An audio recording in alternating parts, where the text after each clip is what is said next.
kino kinyambe buyambi kakasa nti ogobawo omwana omuto kubanga emboozi bwezi zitera okubeeramu okumansa entungo byenzikiriza nti ebigambo ebimu tebibeera appropriate eri abaana abatanaweza myaka 18. Waliwo abantu abagenda ne banoga omuyembe nayagala omuyembe gutestinge ng'omucungwa ne wallahi nga guli muyembe. Oyagala oli omuyembe naye nga gulinga mmangada.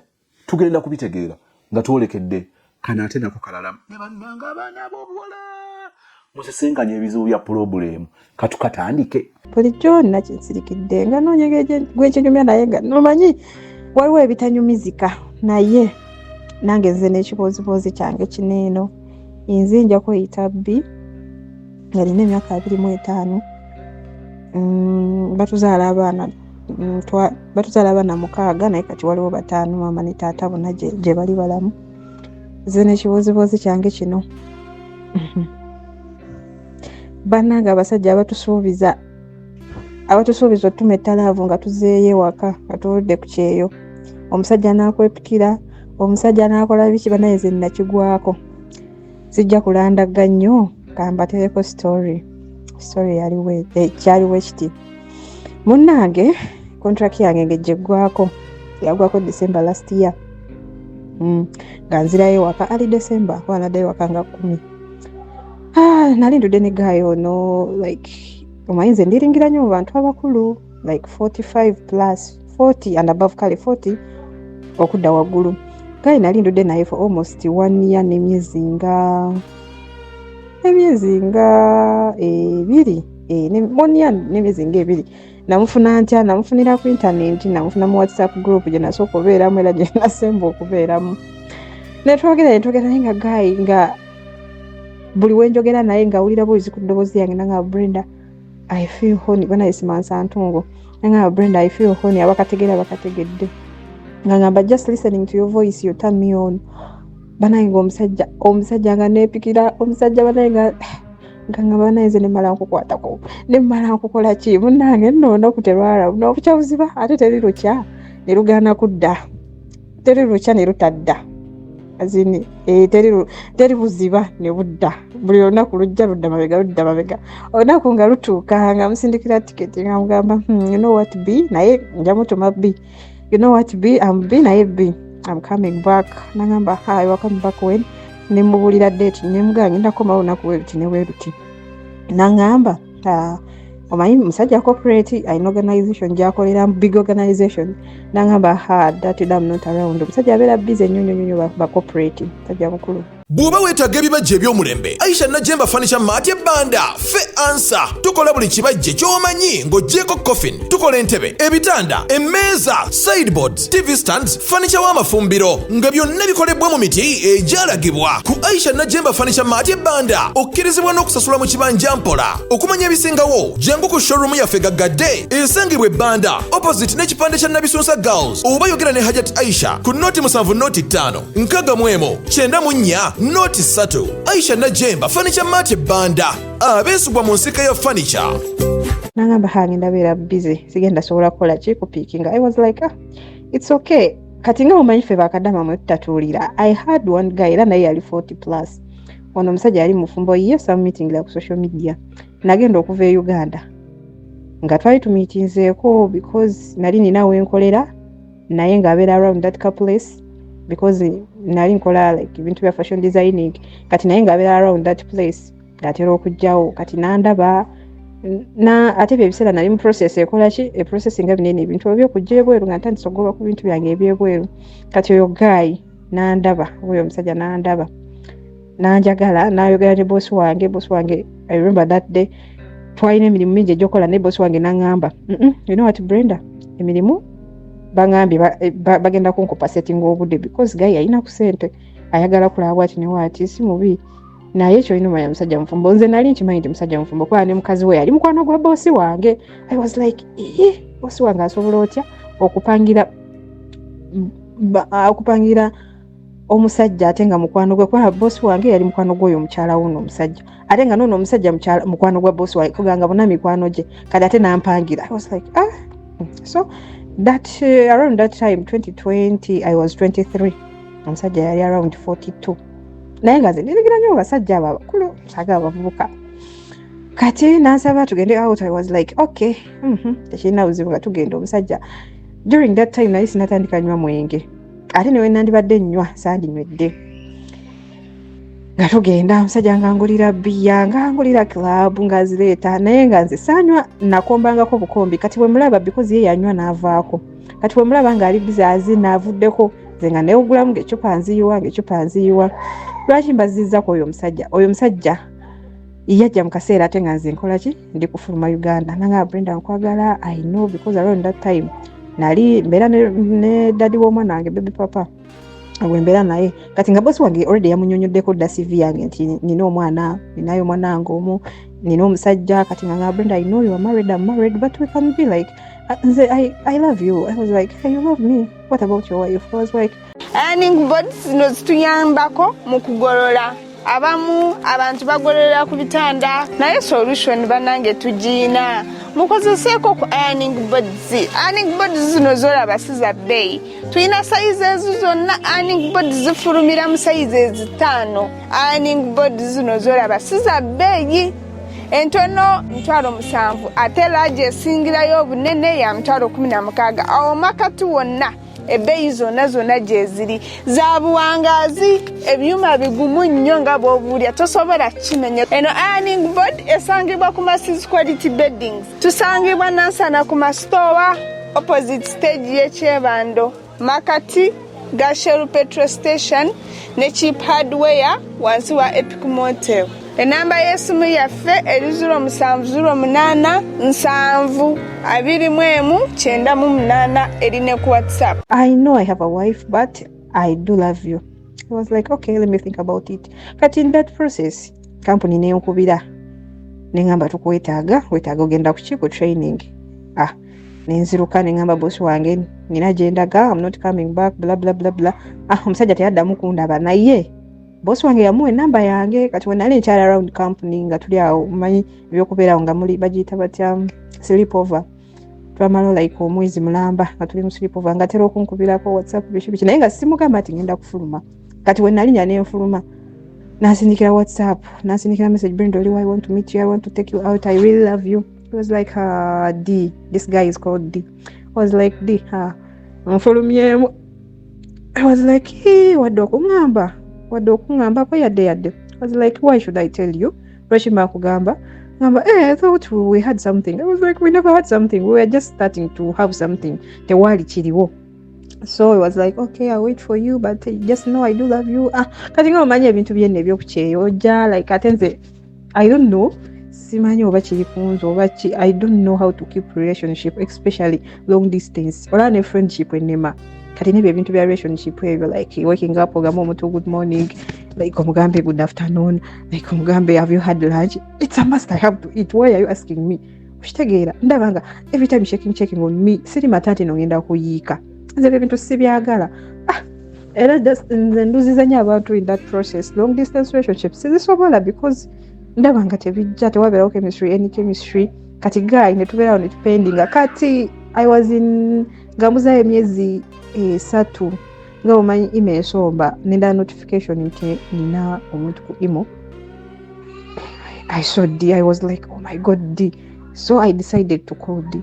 D picked my phone. He was like oh hi Brenda, how are you? I was like I'm okay, long time nangamba when are you coming back? I know your contract is getting over very soon. I was like yes I'm coming back in December. I was like oh I'm the one picking you. I was like oh really now everything said like airport pickup and whatever you'll pick me.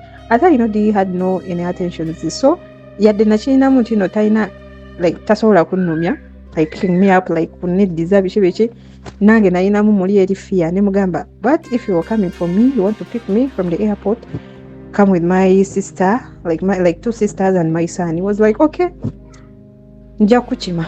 Tubaniriza abakasoma afa abalungi ku Dembero Properties and Associates banji kati nkakasa mwine ebyapa bera biri mmanya gammwe mwabijjeyo eri mubali ababaguza naffe mwakomyewo abatugulako ne muga era nange Chala Dembero wadde nkumanyi munnange kwate etapa zangu kiteke mmanya gange anti nabagamba nga mwe mugamba nze kasitankumanyi nga tonna kyusa kyapa kyo kukiteeka mmanyago oba kukiteeka mu mannya gammwe kubanga musobola okuba nga mwagula wamu ng'abafumbo ng'abooluganda oba ab'emikwano oba nga ssako abakyala mwina ebibiina byammwe mugula ne mugula ettaka lyammwe ne lituula eyo nga liri mu mannya g'abali abaabaguza gwe wenali eyo nga tonnaba kukyusa kyapa kyo jangu ku Dembele Properties and Associates office zaffe tubeerawo okuva Monday paka Saturday wano ku Modern Havana Complex ku Lwaga Kabus Road.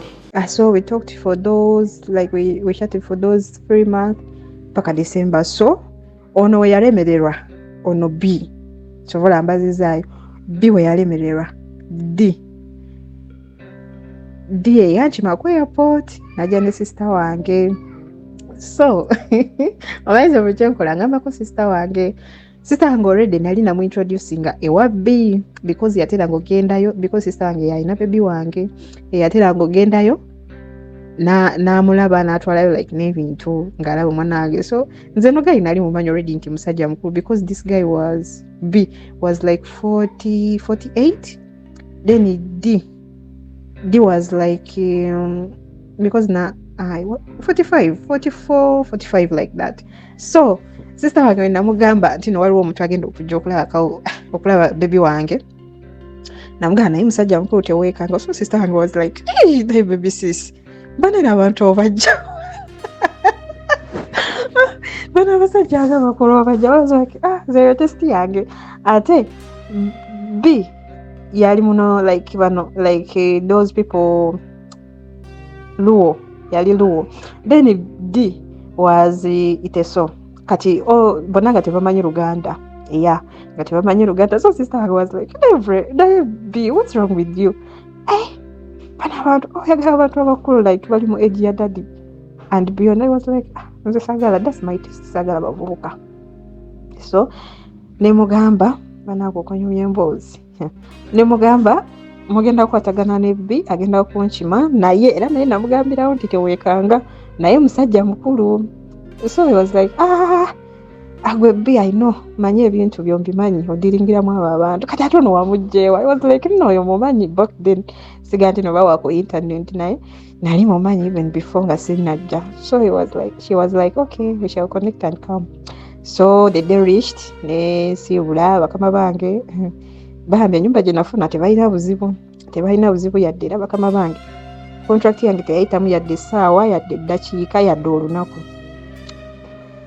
Nenzirayo ewaffe nentuuka ku airport sister wange nandreceivinga naye nagenda otuuka nga ditaliiwo nga oba yali agenda nonya parking. I was like where is D sister wange nangamba alabika agenza ofuna parking alabika oba ali mu parking tumunoonye kati nga zona ali mumanyi naye nga njagala laba yeyongerako like yakula. So nemulaba nemuwahaga naye era nga omanya abantu abali mu 40s middle 40s we baba bafaanana ewe yali afaanana. I was like hey I missed you ate alina emboozi nyingi. So we went nga twogera nga tunyumya biki nanzayo bulungi wakaba mbi nantuuse waka nayingira ne mu nyumba.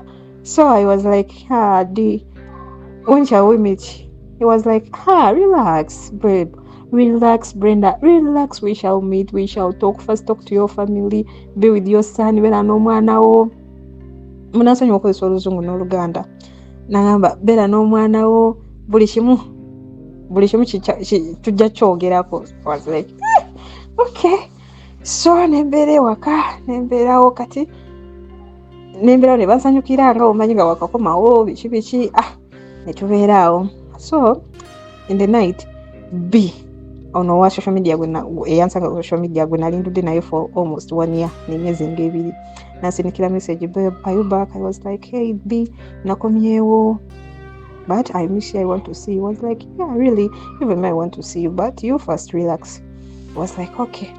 Nemberawe waka okumala wiki emu nga sinatambula. So I decided banange galesunga because omusajja yali nga banange abasajja mulekere okwepika nga tebyemukola tebirimu nga nawe wema omusajja yanempikira nnyo like nagamba ngenda kukyusa wenti ngenda kukola ki naye mukwano gamba nti fumita emboozi maada olunaku lutuuka nga tusettinga date namugamba ngenda kukola ki ngenda kujja but I'll be a bit busy on that day. I don't know what shall we do. I was like nange nina omuntu gagenda osinkana nali na friend wange long time friend my bestie back then nga nina okumulaba kati nengenda mulabe I spend the night there naye okugenda nali manyi I'll spend like a week there ni parking engoye natekamu engoye za almost 1 week nakwata zino baga z'abakyala handbag naye nga nneneko nentekamu engoye nentekamu like omuntu agenda kwawe ate omuntu yakwesunga dda. So I went naye okubazaako emabega baby papa wange baby papa tata w'omwana ye almost tuli mu myaka gyegimu naye alina ebintu byakola byendikomawo banyumize mu love story yange nekino kibozibozi kati so nandetera okukyawa abavubuka nentandika okwagala ki abasajja abakulu naye sifunangako experience yakubeera na musajja mukulu in bed kale nga mpulira ebibuuzo banyumya nti abasajja abakulu simanyi bakuba kamu ne bagweri simanyi biki so me I was like neno omusajja yepanka njakola ki nja kugendayo mulabe ndabe ajja kubakamu era agweri so nebyo ebintu like akasabuni like nga wetwogera nawira voice yange nga jjako nesimu nagamba babe I can't hold anymore I can't hold wallahi nomuyanga ina ali so honey kati it reached that next day nemugamba babe that's not good maybe ojja kugwamu n'amaanyi biki was like you don't know me babe you don't know me nze nina amaanyi gange banaye nga yepika I was like okay kati nga yende wa mukwano gwange nga tunyumya nga ngamba ngopakinze ngoyenyi gyolagawa nina omusajja nogwengendo meetinga nagamba musajja kyoyo nengana omusajja mukulu ayina nenvi nagamba naye kikazi batandika tu okwagala abasajja bakulu. I was like abavubuka bandisappointinga kasagala nnyo okudatinga abasajja bavubuka njagala ki ngezese ku basajja baneeno abakulu ndabe amba ojja kuba ompa update naye kakusabire naye baba nanganze nali funeka experience y'aba abantu just bakankanirako nakuleka awo ng'okyayagala. I was like hey, let me try tombuulira kagende ngezese so nga nsula nga ngamba okay ngenda kola ki ngenda kupiikinga tugende nemugamba but before we meet mani njagala sooke tukola ki tuwekebeze nangamba babe don't worry you just come home nampiikinga ewa mukwano gwange oyo nantwala straight paka wowe nentuka mu nnyumba yali yangamba bayawukana ne mukazi we n'agenda ebweru era ali eyo n'abaana be. So I reached mu nju, in fact it was apartment, yali apartment nentunula nga tewaliwo sayini yadde amayinza wentuuka ewantu sooka neneetegereza naye tewaliwo sayini ya any like omukazi okubeera nga ali awo tewaliwo sayini yadde. So I was like hey babe this is my house. Yeah, it was like welcome home. So I was like finally we meet. Nali nyambadde bulungi nga ndi so decent nga nyambadde bulungi because manyi okunama manyi n'okwambala like according wa wembandaga kati ono omuntu gwe nali ngenda osinkana engeri gye yali corporate. I decided to wear corporate era we yantunako yagamba you look smart, you look like the same like ofaananira ddala ne kyembadde nsuubira naye nga musajja muwagguufu.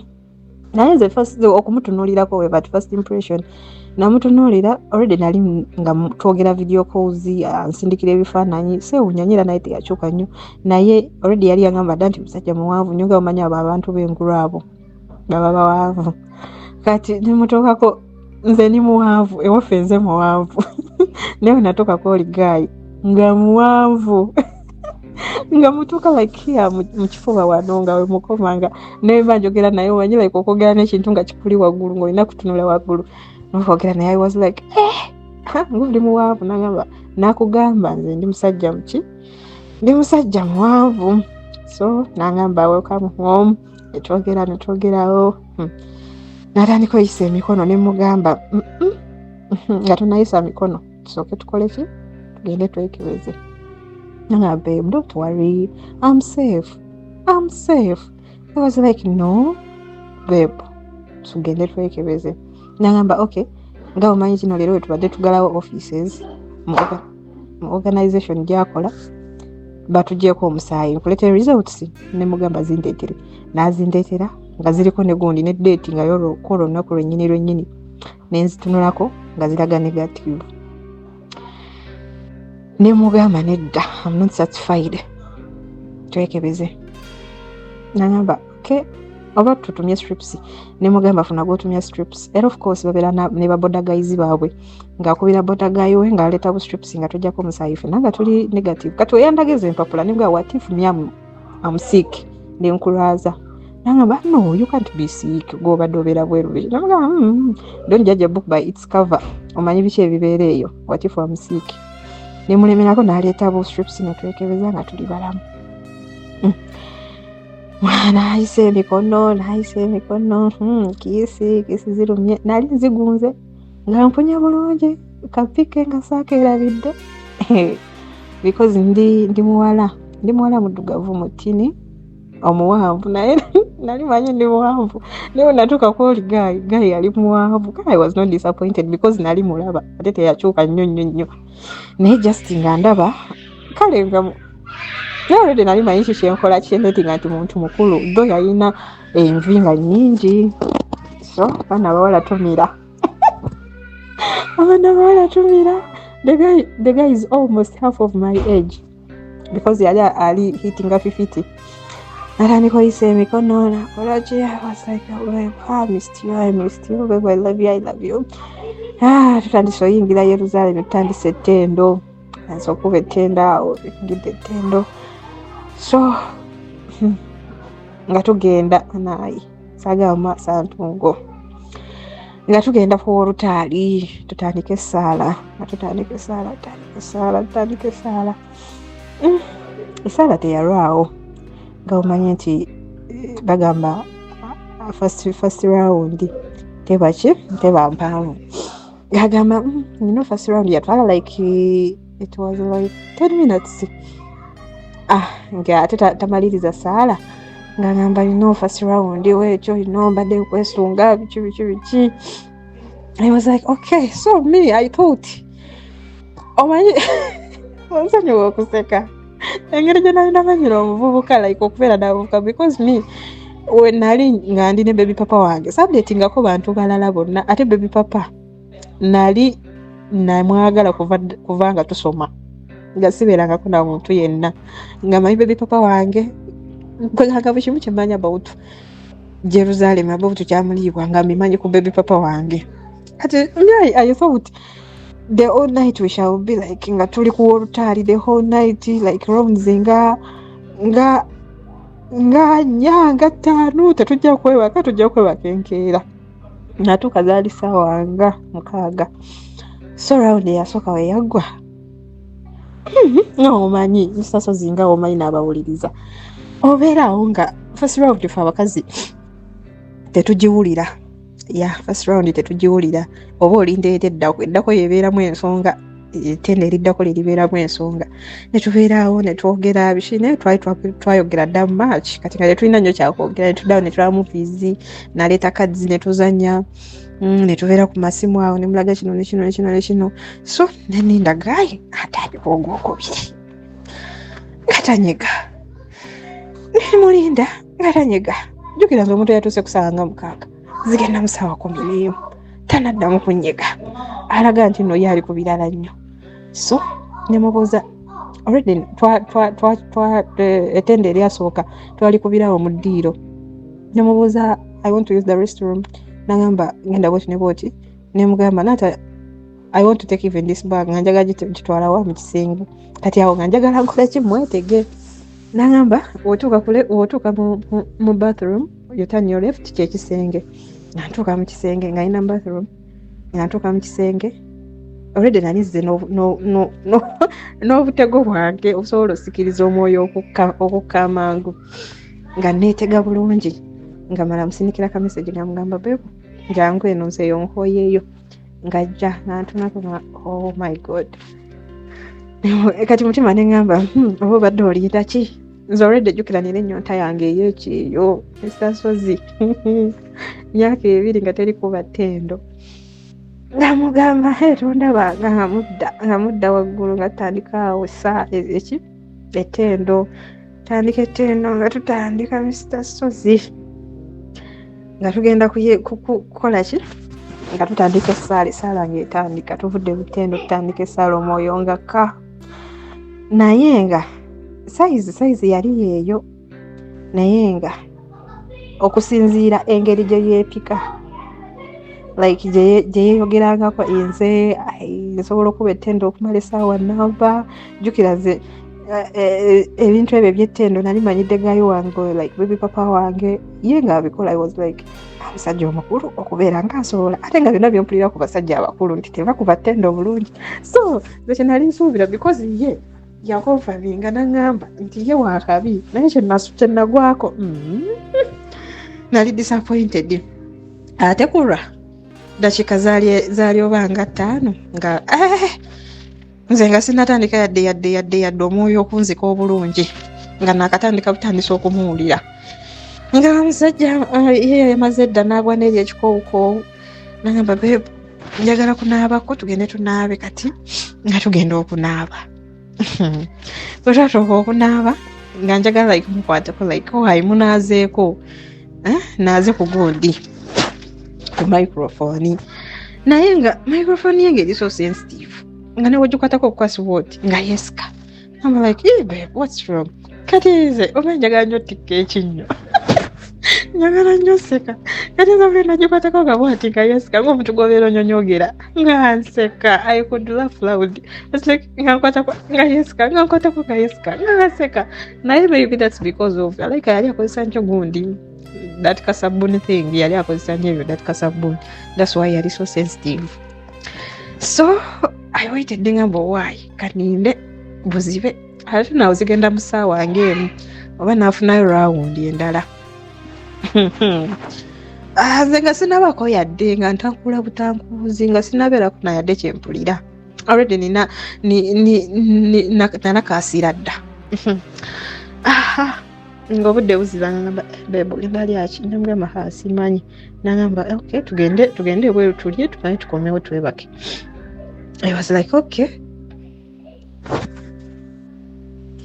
so I was like okay tugende tukole ki tugende tulye nga tugenda tulya nga tumala tukomawo kati bwe twakomawo twakuba ssaawa nga 3 nagamba mpulira nkooye ate nga abasajja abasajja abakulu nga bamanyira abavubuka just nayagala nkyuse nga abavubuka bandisappointinga naye bannange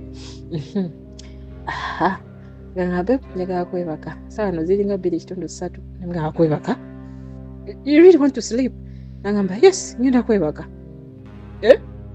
anything wrong nemugamba nedda tikwali nanga tugende twebake yatuyingira bedroom kati ewali firimu wewano wetwayingira nayingira obuliri naye abaana abawala tojja gwa kukyokya kati weyayingira obuliri nagamba remember waka tubeerawo tuli bufekka oluggi nze namanyira nti nowoba osibyewo simanyi oba abantu abasinga bakikola naye nze namanyiira nti woba osibyewo oluggi like oluggi olufuluma enzigi zonna ezifuluma tekikakatako okusibawo bedroom yo I don't know oba nze atakimanyi kati wetwayingira bedroom yaliko ki nagamba sibawo because nze yali asigadde nga nyibidde ye ng'alaga nti akooye nagamba nakanyama amuluma nagamba biki nagamba I'm so sorry nkooye nnyo ng'alaba banayimbu nga mukooyeza Mr. Sozi eddakiika 10 kuba ziri ezasooka zaalinga 10 zino ezaddako zaalinga 5 eddakiika 15 nti okooye bwotyo nagamba nze nampulira omubiri gunnuma nengamba bannange kati nga tuvudde ku ekyo nga wulira nakanyama amuluma nkuwe ku masaaji nagamba nedda beb kati olaba wonankwatako ate nja kwagala okukola kyokuddamu kyokka mpulira nze n'omubiri gunnuma ekiwato kinnuma teŋŋamba bannange ng'alinga akoze okumala essaawa namba nagamba sibawo nemugamba when should I close nagamba sibawo nesooka niŋŋaana nagamba sibawo nemugamba oluggi lwe eritulusibye n'olufuluma eritulusibye lwaki ate mba nsibawo nagamba gwe sibawo nemugamba oza ngenda kudduka nagamba sibawo nendusiba naye nga neeraliikirira abayigirwa kyanga maziro kati wenasibawo ne mugaye ekisumuzo nkiteekeba nanga akimpe nangamba bbi bukyanga ozunga bukyanga obyagala kutesitinga bintu leero oyidde Mr. Sozi nze omanyi neekaza ate nze ekindi ku Mr. Sozi nze sitya kufa I live once I die once bwekiba kize yeba entuuko yange nti wente wenina okufa era mutima nagamba Katonda yena entuuko yange kale ndiredde okusisinkana omutima we nagamba mpa ekisumuluzo kale bwe namuwa ekisumuluzo nakiteeka wansi wa piro ye nagamba okay good night neyeebaka namba Mr. Sozi nze nafuna ku tulo zaafuna ku tulo nasula ntunula bwe nti jjukira nali nsuubira bagenda kumpuula ekiro kyonna saafunamu kye nafuna olida mpubye mu dakiika 15 azanyiddeko kuzanyiza ate funa yezibisa ekisumuluzo ky'ekisenge ndi mugaa kati wenjagala like when I want to pee nkola ntya yangamba ngonzuukusa jjukira omuntu ono total stranger gwe bulungi Mr. Sozi bino byetusomesa wano abaana abawala tutalaafiya gwe bulungi ogusosa omulaba ndi buwe naye nze nagamba bugambi Mukama nti zino we ziba z'entuuko anaye mbadde simanyi nti emboozi erina awanvu ate nga tenaggwayo naye munansonyiwa nti zino we ziba z'entuuko zange z'entuuko zange neewaddeyo saasobola kufuna tulo yadde ate to make matters worse omusajja nga afuluuta omanyi omuntu okufuluutanga banene abasituzi b'emigugu omuntu nga akooye omusajja yagwa kikoowukoowu omusajja n'afuluuta nze nga mutunulidde wenti ngamba nfa ndaba si byakufa nga nkola ki nga ndi mutulo omusajja n'afuluuta ng'alinga gwe batuga nengamba oba aliko mizimu oba kiki bane nalowoozaawo ebintu kata neefukire ne mu ngoye naye ngaotu wetutamanyi mutiitiizi like wetutamanyi muzira otulo tetumanyi muzira Mr. Sozi ziba zigenda okubeera awo ssaawa nga 9 awo ssaawa nga 10 otulo twantwala nasimuka ssaawa emu nagenda okusisimuka nga ye akyebase ne mukoonako ne muyita bebu nasimuka nagamba you still here tewadduse ne mugamba lwaki mbanziruka nagenda nenkwatako oba buli kimu kiri nagenda nesheki nga nenekwatakwatako nawe buli kimu kiri mu kifo kyakyo nga nze nandi complete nemugamba babe I want to pee nampa ekisumuzo nga okay you go ye naddawo neyeebaka ng'alaga nti mukoowu Mr. Sozi ku ddakiika 15 ng'olaga nti oli mukoowu bwotyo nengenda nenga Brenda buno webukedde sijja kusula wano sinze yadde apaakinze engoye mbugenda beerawo wiiki nzira waka so nengenda mukinaabiro nanaabira naddala nenkomawo nga nyambadde nemugamba so bankubidde essimu banjagala ewaka waliwo senga ayagala okundaba I was like so soon I thought ogenda kubeerawo nemugamba no I'm going back nagamba okay kanange kanaabe nfune ku byokulya tunywe breakfast ogende so nenkola ki nenzirayo ewaka I was very disappointed ate nekikanga bwe kyantuukako ekyo ekyokusibawo ekisenge nakyo kyantiisa naye byonna gayi bye yaŋŋambanga ku ssimu byonna byenasuubira nti byagenda okumpisaamu like nze nanga mpulira omanyi omuntu Mr. Sozi okutankuula obutankuuzi I was very disappointed kati wenali nzirayo nenkubira ono omukwano gwange gye nasookera my best nemugamba nje omanyi kyentuuse kumanya omusajja okuntankuula obutankuuzi nagamba nze nakugamba nze abantu abakulu nabagezesa dda we batyo ne just lwakuba baba ne ssente nemugamba I don't need money because Mr. Sozi nze seetaga ssente nze mba njagala muntu simutunulamu ssente njagala muntu nga waali nemugamba nze ono omusajja mbadde mwagadde naye nedda kyankoze kyokka nga aŋŋambye because nali ku short time visit ngagenda okumala bampa mwezi gumu bakama bange ngagenda malawo mwezi kyokka nga ngambye ye agenda mu kyalo to spend there kyokka jjukira ekitegeeza nga sigenda kukola kikuddamu kumulaba nange ndiwo omwezi ate omwezi gunaatera okuggwako I was like okay omwezi sagala kalubiriza bintu so nengenda nandropinga ku taxi nengenda nali disappointed kuba Mr. Sozi omuntu okutankuula so I went back home nenkubira mama ne mugamba mama nkomawo nagamba yii mbadde manyi ogenda watutte ebintu bingi ogenda beerayo nga wiiki nemugamba nkomawo. So my mom is like a friend to me. It was like nze kankomewo nagamba kyeka ofunyemu obuzibu nemugamba nedda nzijja nkomawo waka nagamba okay come back nenkomawo naye siri muntu nnyo ayeeyabiza buli omu like ne mama wange kale we twogera ne mama naye wabeerayo ebyomunda kati misasozinga ebyo nga tosobola kukola ki binyumya era nagambako kyali wange naye ate kyali wange oyo saamunyumiza binene ebyekiro bye bagamba okuggala ekisenge saakola ki saabimunyumiza. So nenzirayo ewaka nengamba wiiki namba kati remember ono yankomyawo ewaka eyankima ku airport D yangamba relax be with your family whatever nengamba obange zise kuwono nenga ate naye musajja mukulu naye tandika awo ate remember musajja mufumbo. So nengamba nkoze ntya kati nemusindikira message nemugamba hi D. I was like hi B, how are you? I was like I'm fine, how is everyone there? Nemugamba bonna bali balungi but I want to meet you. Nagamba hey, you want to meet me? I told you relax, everything will be okay. Anya omuntu like omuntu nga kwegaye nga ali awagamba it's okay you we shall see tujja kweraba nga taddawo njagala kulaba biki no. I was like relax, we shall set a date to meeting. I was like okay kati nembeerawo ewaka nembeerawo nga nkyalina ekintu kye bandekamu like omanyi omuntu okutuusaawo n'akulekaawo like ng'alinga akuzanyiddeko obuzanyizi manyi abakazi mukitegeera munnange nga mpeza wiiki ey'okubiri twali tugenda namu Christmas already kati nga enkeera it was 24 yes 24th kati na D nankubira essimu nagamba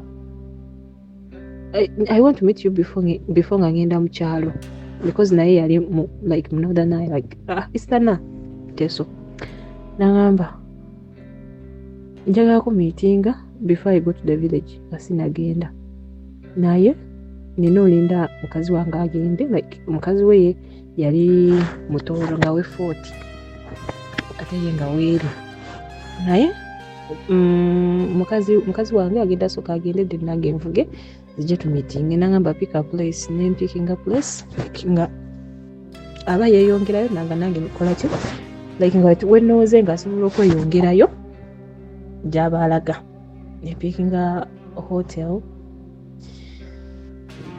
nagamba but come hurry keerako era yangamba saawa 4 nenva ewaka ndavaayo like saawa 3 nenzija naye nga omanyi misaso zikulu olunaku lwa 24 jamu abeera mungi especially Ginger Road jamu abeera mungi so nze natuukayo saawa 4 zennyini nze natuukirayo nentuuka ku hotel nasanga baguddeyo naye nga bakyasiimuula nalonda ekintu ekiri expensive because nga manyi n'omuntu ajja era class yamu eri so nemukubira esimu nagamba mukami naye jamu ankutte. So I waited nija netuka nenuma ne ordering awo nentumyayo ka juice nenywamu ka orange juice nembera ka juice awo nenywa zayiziwera saawa nga like 5 kitundu nga atuuse. I was like hi how are you have you already booked a room because nze nali mu restaurant nasoka nemberako eno webalindira nga wakatuuka ku reception nenkowawo nengenda nenambula ekifo like hotel nga yakabi nenambula ekifo nenkowa nentuula mu restaurant awo gye yansanga nagamba this place sibeerangawo. I was like sibeerangawo nange it was my first place to be here. Nambuuza have you already booked a room? I was like no hell no. Tonabuuzako olubuuza meka? I was like no. So nengenda nembuuza nebatugamba sente nenzija nemugamba so nasasula but nga ayina engeri like yayisamu like mbu atya like okugenda okubuuza rooms za meka. I was like hell no. Ku myaka gyo kyogamba tokolangako bwenzi. Nagamba nali mbukozeeko naye kibadde kitutte ebbanga nga sikola bwenzi nga like siibeera ne mu bintu bya hotel and whatever. Namugamba no worries wano tewali akumanyi. Nagamba you never know. Ensozi tezisinkana naye abantu basisinkana. So nina obeera mwegendereza. Nengamba why okuli omusajja omufumbo olina kubeera muki mwegendeza jukira nze nina enjala yange waliwo eyandeka awo nga ntabangudde naye era nga noona era nzize nga nkimanyi ya naye mukulu ali mu myaka gy'oli era tajja kumpa kyenkola ki kye neetaaga naye omanyi nze misasozi nayiga okwagala like okubeera n'omuntu nga sisuubira bintu bingi bino ebyabawala bamukwanye n'akubirawo akafaananyi ng'ali mu wedding gown n'akubirawo akafaananyi nga bamwanjudde waka balesa ebirabo misasozi nze nayiga okwagala nga mbikomyawo bibeeraawo yes siga nti ndi singo naye nze ebintu sibitwala so serious no because siri mu kupakuka nti njagala kufumbirwa hell no sigamba nti kinaye misasozi nze mbeeraawo nga like ndi relationship n'omuntu naye nga sirowooza kinene nnyo because oyinza olowooza ekinene nnyo ng'ate n'oli talina kyakulowoozesa omanyifu abakazi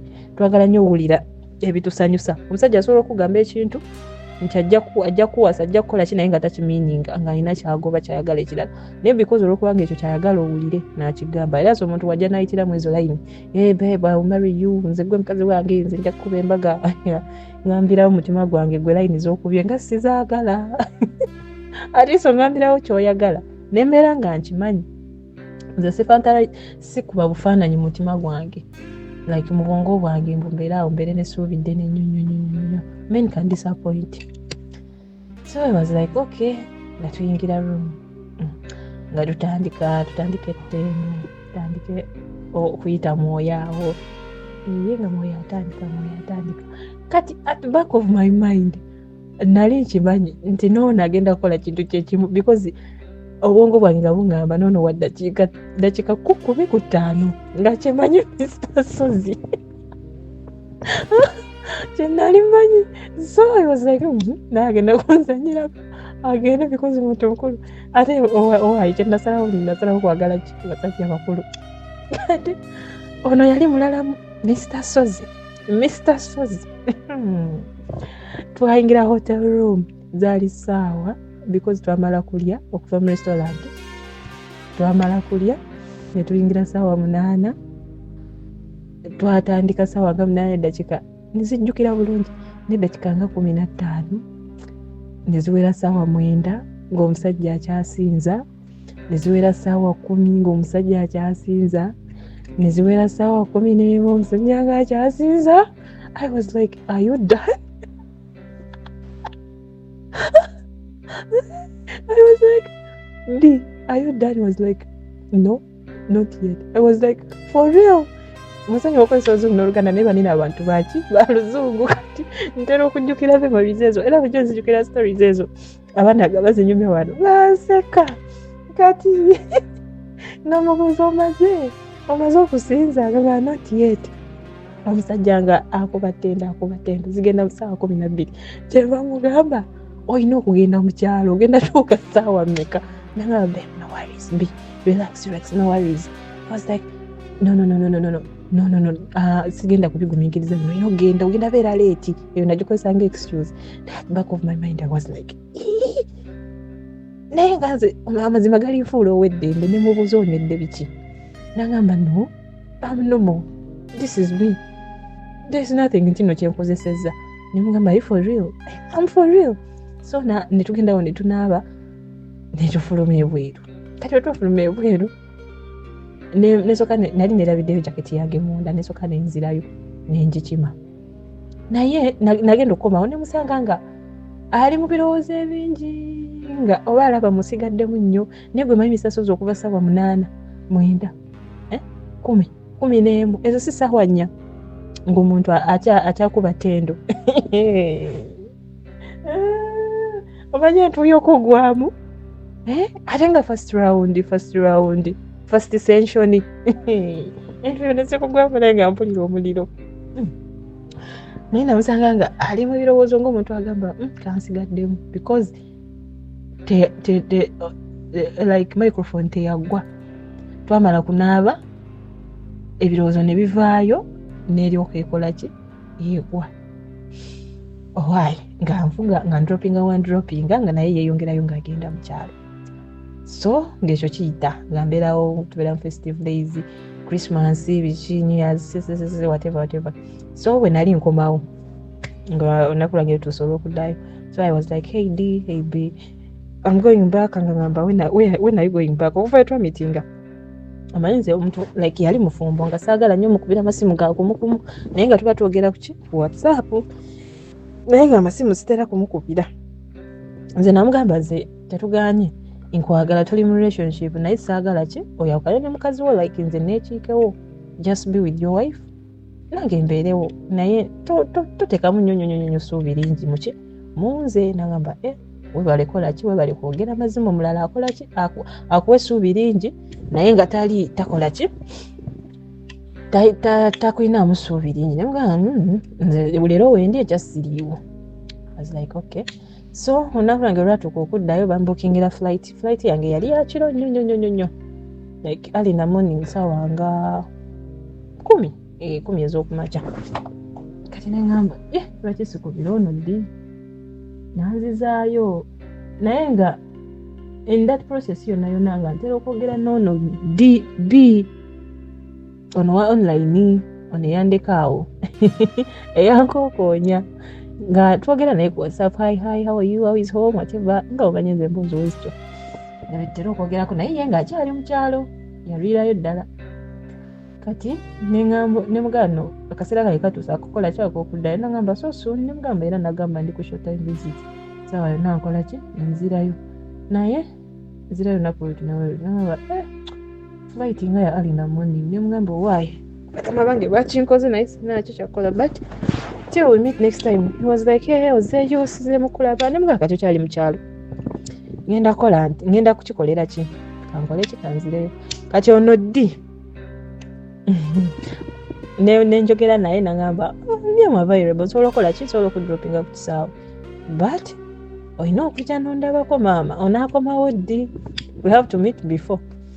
Kati olunaku lwennyini lwe nali nkomawo nagamba mu meeting era ku hotel. Nemugamba leero pika hotel, leero sinza alonda hotel.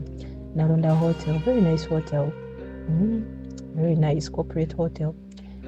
Nalonda hotel nagamba you have to come in, like flight yange yali early in the morning so twa meeting during daytime. Najja sawanga nga 7 awo namusanga already mu hotel nga gyali nga yabukinze danga ali munda. So we natuuka ku reception nemukubira essimu najja nampikinga nenyingira hotel kyeyasooka okumbuuza hi how are you, I'm good. Nga tumaze oyingira munda, are you hungry? Enjala yali ennuma naye sakkiriza ati saamugambirawo ti enjala ennuma ame yakatuuka bampe ekyokulya kumbe yamanyi kyagendako. Bana emboze tezeza ni sawa bana emunasonyiwa emboze ewangadde. Kati naye ndi kumpi gimaliriza anage batawala tulaba ebinene. Kati nga ngamba are you hungry, nga muganedde enjala yali ennuma. Nanga nowandiridde nenga tiri muyala nagamba okay ntiri sawa 7 ngaatula ku buliri ngaatandika kuyisa emikono atandise okubitenda ayisiza emikono ayisiza emimwa haga zirumye nga mwoyaka nga tutandika kukola ki nga tugenda ku Lutaali tugenda Jerusalem kusinza tutandika okusinza naye nga kiri eri kyeyakola like nalowooza oba like ye yalina amaddu mangi kyova yavuga essaawa 4 kati nga ndinamu kaliiti kati nga wanino nga wetuli like already yali akubyeko ettendo nange kati waliwo nnyo big deal tijaba sawa nga tutandika mwoyo nga tugenda Jerusalem nga tutandika okusinza tusinziza ssaawa 7 misasozi ssaawa 8 gamba nti 9 gamba nti 10 nga mugambo owaye banange nagamba babe nentukesa ne mugamba but what do you use nga kiri eri kyenamubuuza nagamba naye lwaki ombuuze kyekibuuzo lwaki okimbuuza nemugamba this is not normal nagamba I'm just talented dear nali simanyi nanebyo ebintu babibeeramu ne talent nagamba I'm just talented in those things misasozi n'abavubuka abali kuno namwe mubeera ne talenti nga osobola ovuga omuntu essaawa ezo zonna. Nagamba okooye nemugamba nkooye kampumulemu nanvaako nagamba kale pumulamu nenpumulamu misasozi nga wansi bannange nga mpulirayo omuliro wambabuukirira omanyi okuwulira ng'owulira ofa ng'owulirayo omuliro bana abaana abawala oli bye yantakuula ono yamaliriza n'atuuka nga ngenda mu kinaabiro nga naabako nga ngamba kati lwaki onaabye nze nzuuno bana nagenda otunula ku omusajja nga yawaze dda omusajja nga yayimiridde dda nga ddamu okuba ettendo ero yalimalamu essaawa yali emu nakola ki n'amaliriza n'endowooza agudde ekikuubuko waamaliriza nemugaa kati nogenda onaabe n'agenda n'anaaba kati that process bwe yali anaaba nenzija nga njaga kozesa kinaabiro nantunuulira nambuuza but Brenda how old are you olina emyaka emeka I was like I told you nagamba are you really 25 namugamba I'm 25 nagamba I thought you're 30 nemugamba I'm not 30 I'm 25 ayagala nkulage gundi ayagala nanga muntu nagamba okimanyi nsobola okukuzaala nemugamba ayino nkimanyi bulungi nagamba okay so weyakomawo ng'amaliriza akaka essaawa naye nga mpulira wansi wafa omanyi nze mbuuza ebibuuzo nze omuntu bamuyita curious ndi so curious nemubuuza naye okimanyi engeri gy'okolamu ebintu byolinga agamba nti you are single you lack sex what's the problem olabika olina obuzibu nagamba nze sex life yange si nnungi nze ne mukazi wange si nnungi kale we may seem to be married but tulinga like abantu abakolako co-renting tulinga abantu abakolako like co-renting like two like sister and brother in the house maze ebbanga nga lya myezi 6 basaabi mba 6 so even the other last time when nali ngenda mu kyalo wetwasookera ddala omuitinga we wansanga awo nga mbuze ndi mu birowoozo nali ngamba oba nsazemu olugendo lwange nemegenda mu kyalo nsigale wano to spending the whole night because wanyumira ate nga ndudde ebbanga I was like can that be possible Mr. Sozi kisoboka omuntu n'abeera awo ngali mu bufumbo naye nga tebeegatta nemugamba nze nowoolaba nga saakutawaanya nnyo I thought oli mukufu nagamba no sex life yange munnange kati we mba afunye chance ngikozesa that's why olaba ndibinti ate kati n'omuntu like owamanyiira mukazi wawe waka kituuka ekiseera nga kya bulijjo naye kati like you oli mupya ate sibadde nnyo mu bintu bya like kucheatinga ntiweva but nakwagala dde okuva mu ntandiko kati nemubuuza ekibuuzo nemugamba kati nze tonkoowe nangamba olaba osobodde okuholdinga for those 4 hours neziri eri zewasooka mukazi wange takisobola era mugeramu kati niweba ate nga gamba nvaako olaba osobodde okuholdinga okyali mwana muto niwe holden tojja kumukoowa era nze sijja kukoowa so I was like ndowooza kati okuse nanga sooka otunule nga ono tuli mu luboozi omanyi olwo oluboozi nga mumaze omulimu kifuba nga musooka otunule nze already honi nengamba nga mwoyo yasse dda tuyingidde tetonnalya nno nemugamba but before you start alina ogenda kutandika either 1 hour 2 hour paka okweyongera sooke tugende tulye nanga nze sooka ompemu kwiki nga yaddakiika 3 negamba OMG naye nga mpulira enjala kyenkola netukira wasi mu restaurant netulya netukomawo weyakomye weyatandikira Mr. Sozi twavaayo mu restaurant zali ssaawa nga 2 ez'ekiro remember nina okugenda ku kisaawe bisayi nga nina otuukayo either ssaawa 5 oba 6 ogw'ekiro nasaka natunula obudde nange ali ssaawa 2 tulina ssaawa meka 3 nina okuvaana eno ssaawa nga 5 kitundu Mr. Sozi omusajja yatandika ssaawa ezo ssaawa 2 paka ssaawa 5 zennyini tekikirizika n'emisaso zinzege wansi nga n'okuyiwayo amazzi mpulira nga njagala oba neeteekeyo oba ayisi banage nga mpulira wababuka Mr. Sozi nze gwolaba nywa like amazzi kale ensulo naye nga Mr. Sozi ekiseera kisukka ensulo zituuka nezikala noddamu nezikala nezijja Mr. Sozi omusajja kyeyakola nze gwolaba ndi mukufu ne mukufu kati nasiba paka myaka 2 nakomawo era yandropinga bulungi nagamba I wish you well till we meet again naye natunulira omusajja aga ku myaka gy'ayina n'abavubuka tebasobola kikola Mr. Sozi gwolaba nakuta ndi mukufu newe ndaba ekitonde ekisajja bwe bati nabikuta ndikuba nasooka nezzayo kakatambya mabega ono omusajja oyangamba nti babe relax you know what be relax we shall meet ye nga amanyi kikyayina I don't know abasajja bakozesa biki ennaku zino because stories nyingi zizze nga abaana bagenda Yerusalemu ne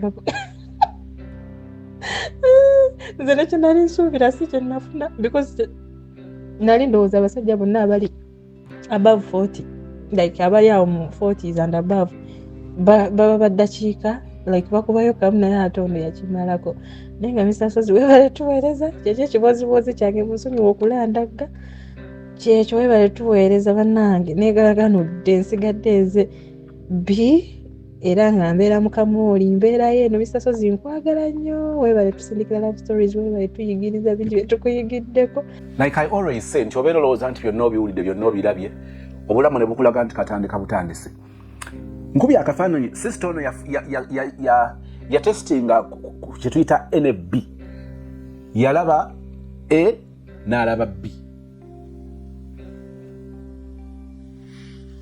naye obulamu buno omuntu waakulira nga ddala byalabye abirabye nkubi akafaananyi naddala ku gaayo oli asooka musajja wattu kakati abaana ab'obuwala abinoonsaba tukigenderere tegeera omuntu gw'osisinkanye naye ogenda mutegeera otya nga tewabaddeewo nakabanga kamala okubanga omanya gw'ogenda naye musajja wattu ayagala bamuddusa emisinde gyakafubutuko kakati be basajja ngaabo mutambulako wonna wali naga nti wali so kinsimbya nnuma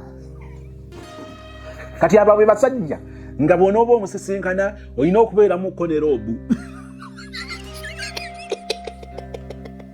Mami Rose ombuzeeko nnyo Mama Harriet Colorado Mama Jackie nsonyiwa omutabani yekafuuka omuntu omukulu ayogerenga omuntu omukulu bano be basajja battu Mama Shamira bano be basajja battu bogenda okusisinkana nga mukasawoko mulina okubeera mu loobu mulina okubeera mu kyapambalaasi Remy kachakala wala kuwampereza kachakala omusajja oli bwati nga wa kyapambalasi ow'omuzigo avumula odwadde eza buli kika amangu I was very young naye nzijukira akayimba ka kyapambalasi ow'omuzigo avumula endwadde eza buli kika amangu kakati gwe munnange osisinkana wali wamanyira omuvubuka embula kalevu bw'osisinkanye ono okyalina ekifa ebintu ebimu kubitawaanya abantu mu relationship kankyogere kati mutukiveeko byebyo n'ogamba nti bw'abanga John gwe wali oyagala yali akuyisa bulungi kati lwaki sigoli naye abantu baagala baawukane n'abantu baawukanye nabo ebirungi bibadde babafunamu bwe bagenda mu relationship endala byo bibeere nga bye bitandikirwako nti oteeka okuba nga obirina kati agatteko ate ebirala byataalina eri kirabika ng'ekitono naye bimu kubitawanya bwe bityo omusajja n'ayawukana n'omuwala n'asisinkana omuwala omulala naye ng'ayagala omuwala ono omupya abeere ng'oli omuwala n'ongamba nti wayi oli ali luddawa abamu bakyala baabwe baafa naye akujuliza omukyala akugeraageranya n'omukyala n'ongamba nti wayi bw'ogenda mu malaalo n'omugjayo temubiwulira nga abamu batuuka okukemebwa oba okusindikizibwa okukola statement oba oli awo zibatandikoze bintu bwe biti musajja wattu ogenze ku musajja omukulu alina emitawaana gye beba abantu nga bamuba munagenda ku dduyiro tojja kumuddusanga Sozi tojja kumuddusanga mufuuka mpola mudduka wano wali ne muwummulamu nti kati wenkukwateko ku mukono era ogera okumira nga asinde muwala kino nga kirala bulala olina kakyapambalasi awo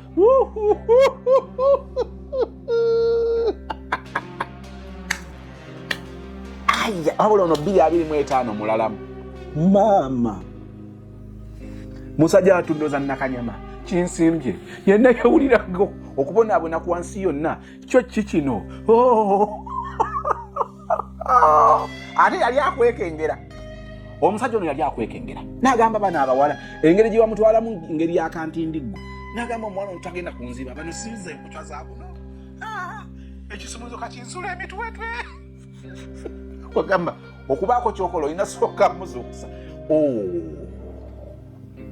wamutunuuliranga leero bwe yagattako okufuluta n'ayongera n'akutama oluusi olwo ogenze ku muntu mukyamu bisesa n'ebirimu ebyokuyiga kale ate toconfirming nti abantu be bamu bw'asisinkanya omusajja owookubiri abaana ab'obuwala mulaba bingi n'ennyongera obbalabula ebintu bino bwe biti ebyokusisinkana abantu bano ab'enjawulo otuuka ekiseera nga tokya appreciating naye nga tomanyi lwaki tosiima ebirowoozo byo nga tewaliwo gye tujja kugenda batudetoxifying batudeletingemu bifiles babifolders bivideo biaudio ebyo bye tutakyetaaga mu mitwe mu birowoozo byaffe ne bisigala nga bitutawanya kyova olaba mbabuulira omuntu ng'obaddeko mu ntalo za relationship bw'otuuka okusetolinga mu relationship gyekenneenya nnyo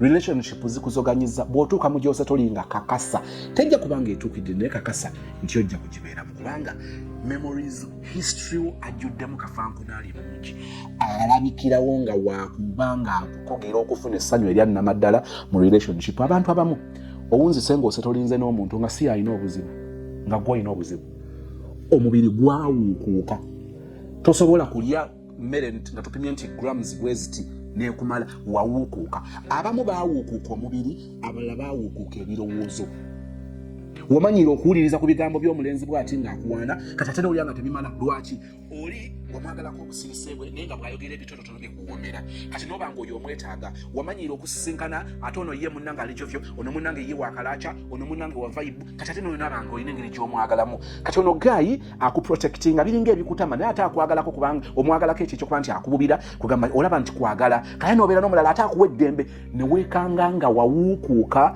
physically emotionally financially wawuukuuka tosobola kumanyira kuweebwa ssente musajja omunjagala nkiddemu okitegere ani Ivan wano wenjagala eriyo abaana ab'obuwala abasisinkana abasajja ne mwekokkola abasajja ng'abasajja abo si bwe buzibu nga gwe buzibu eriyo abasajja abeekokkola abaana ab'obuwala ng'abawala si be buzibu nga gwe senkagale gwe buzibu wotya wawuukuuka emotionally ebirowoozo byo tebisobola kujwerera ku muntu omu kyova olaba waakiri ojja kusanga omusajja ng'ali mu overnight n'omuwala omu naye ng'alina okukuŋŋaanya abawala abalala 10 ng'emizimu naffe abayimbi nga mwatutwalira anti abeeraawo ng'akulaba okola bu vidiyo bwemola naawe n'akusika nga ku mutwe gwe alina okuyita region y'abasajja bamubeere ku mutwe kakati ebirowoozo bitawuka butawusa ati bw'alowooza ku gundi bw'alowooza kuba bw'asikawo bw'alaba namwe olinga abatamumatiza bulungi bw'asikawo Eddie Kenzo bw'alita Bebe Cool nakakati ate principle nayo byonna nga abasajja bonna alina obbakuŋŋaanya ku mutwe abawala abeera mu buliri n'omusajja omu n'avaawo nga yeegase n'abasajja 10 byogedde ku bawala n'abalenzi baliko yawuukuka emotional mentally yawuukuka sexually yawuukuka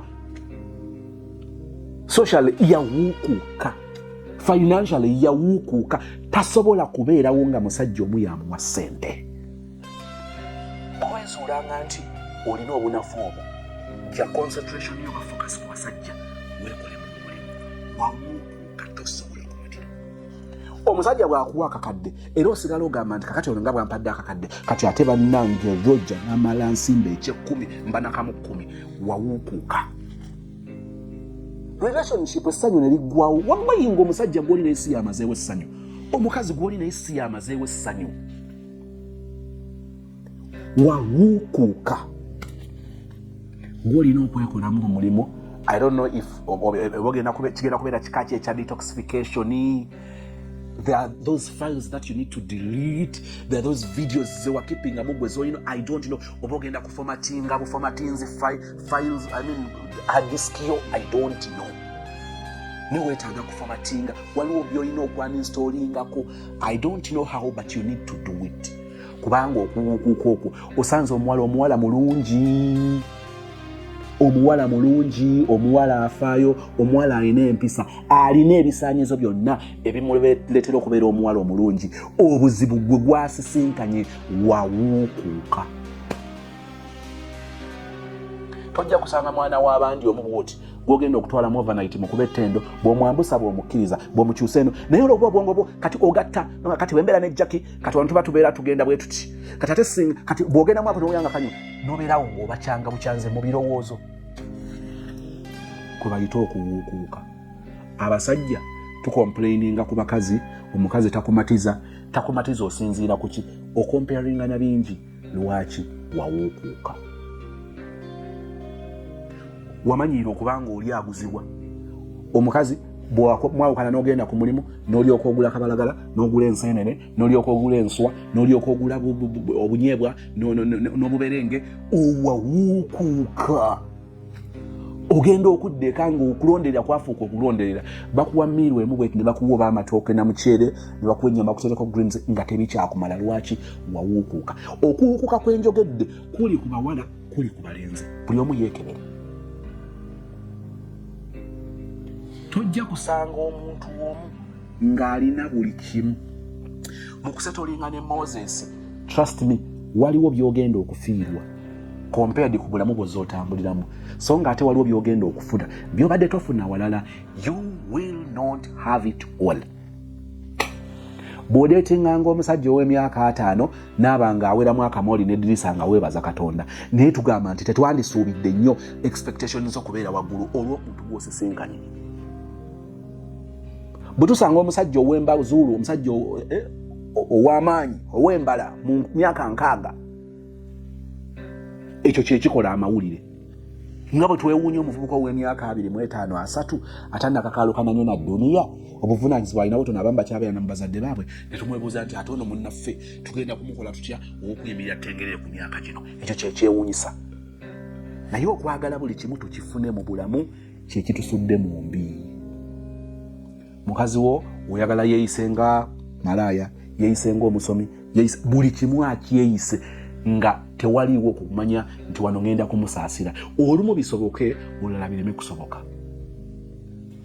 Omukazi gw'olina yakava mu leeba, yakazaala omwana, naye oyagala omwambusa omukkirize ng'olinga gw'osisinkana ogusooka, wawuukuuka. Gamba munno nti weewala okubeera omuwuukuufu. Kati buli omu njagala mulekera challenge, kale ate obanga nange mwendi. Kubanga abamu baawuukuuka n'obusabbuuni.